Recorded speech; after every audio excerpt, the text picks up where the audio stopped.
there are services that you can provide to people Yeah. that they don't necessarily want to research and learn how to do these things themselves.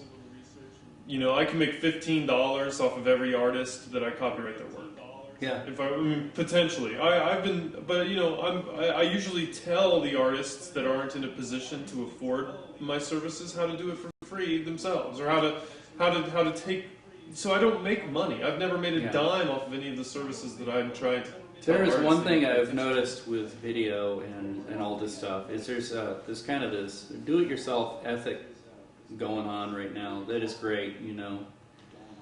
But there are people who have way too much ego involved in it. Like, I don't consider myself a fine artist, and I could not compare myself to a person who does it all the time and markets themselves to some degree of success or other. Well, I mean, but you know, I have people who all the time come up to me, and you know, I'm a video professional, and they'll come up to me and they're like, well, I'm going to do this all myself. And I'm saying, well, you know, there's a lot more to it than just pointing a camera. You know, you might have good results, or you might have bad, but you know, you might consider that if you get somebody who's a professional, if you can, whatever you can afford, the best you can afford, you might do that rather than trying to take it all on yourself and have everything look like shit, you know. right. I don't consider myself a professional still photographer, and if I were to try and do a project, I would, you know, and there was enough money involved, I might try and involve a professional photographer in the mix, rather than me trying to do it all myself. Well, it's good to know. I mean, it's good to be honest. Yeah, well, with respect to what you feel comfortable doing and what you. And if you can't afford it, then you have to. You're forced to do things yourself. But you know. Right, and it depends. I mean, I make a lot of little weird videos because I kind of consider it as a part of my autobiographical process. Yeah. I mean, I consider video now to be part of autobiography. Yeah. Well, you should see all the stuff. Right. That I've been doing. I don't have just this one blog. I have another one that is just a journal. Gotcha. And you know, all the videos and stuff. I'm curious as to how long this is going to last. What's that? This renaissance we're in, where we have unlimited access to storage. I mean, I don't think the storage aspect of it is getting better and better and better to the point where storage will become infinite and free. You know, technology has been moving exponentially every 6 months, and it's speeding up. There's this thing, Moore's law as the processor. By 2014, though, they run into the fundamental atomic constraints. You're just gonna well, I mean, it's gonna get to the point where this little device I have, the little smartphone, will be every bit as powerful as that laptop and be able to do everything. The only limitation will be the size of the phone, you know, versus how you can type on it with your big fat fingers and what you can see, you know, with your. Well, that's my invention. Attempting. So you strap it on; it's got a thin little thing on it, so you can do the small. And you know, there are things out there that, you know, like maybe someday we'll be able to put something on our head and be able to think something, and it'll come across and. Well, there's Dragon Naturally Speaking.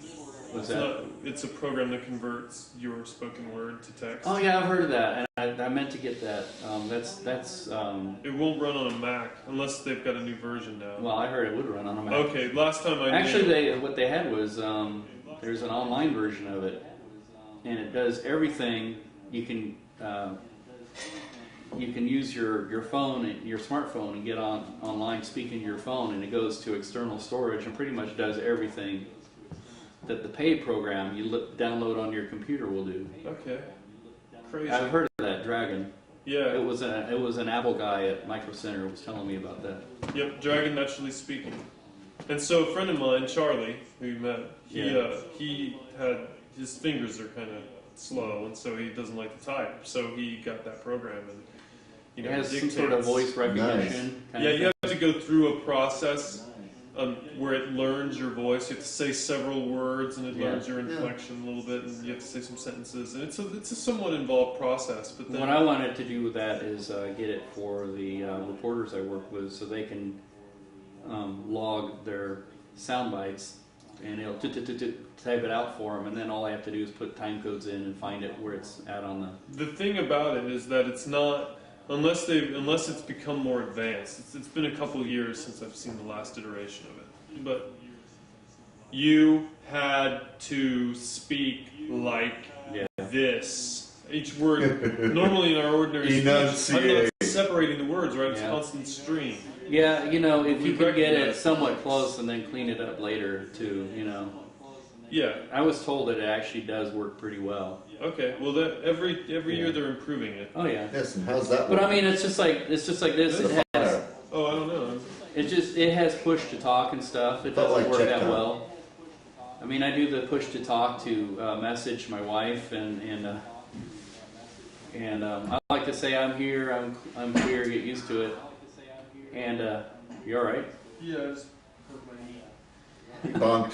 Oh, I always like to say I'm here, I'm queer, get used to it. And it says, and it changes it to we're here, get clear, we're used to it, or something. That's like a Scientology thing. That'd be hilarious. We're here, get clear. Yeah.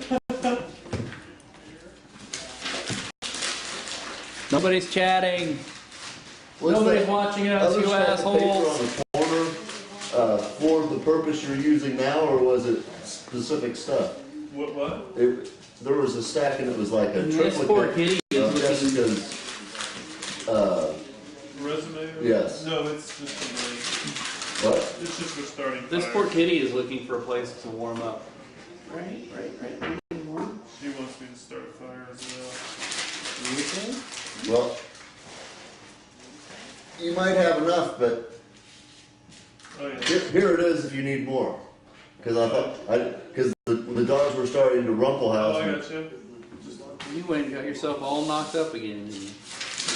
Well, I'm gonna have to go, unfortunately. Look, Well, and I have to tear all this stuff down. I don't look forward to that. And then I guess if there's a way I can get some help. There's what? If there's a way I can get some help. Yeah. Oh yeah. He has all this stuff because you leash him outside, right? And that's a seatbelt. That's a seatbelt. Yeah, Cool. and it's doubles as her leash. Instead of buying all these frou-frou harnesses, we just have the seatbelt thing. And Seeing this triangle on the front, it's like yeah, then when she sits in the car, you run the seatbelt through here, and it's supposed to keep her from flying through the windshield if you hit a. yes. Well, in the old days they'd call it projectile child. Yeah. Like one time. But I rarely put her in the seatbelt. She doesn't like. It's one of those things she doesn't like. Restraint. Yeah. But so. What are you looking at me like that for, man?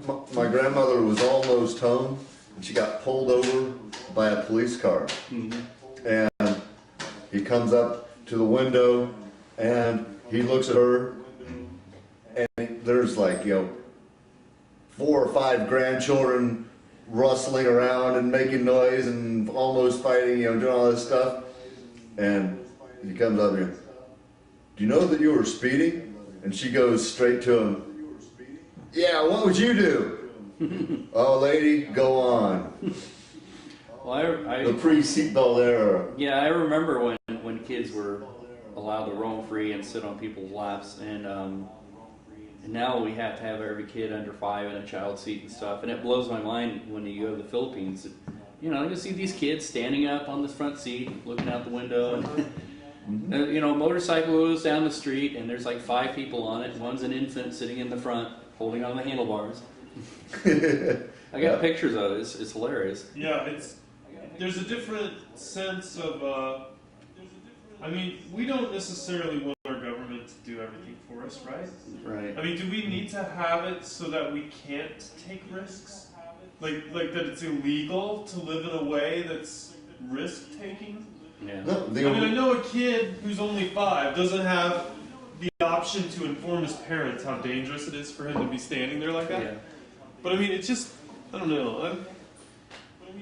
I've always been a liberal with libertarian leanings, right? It sounds oxymoronic.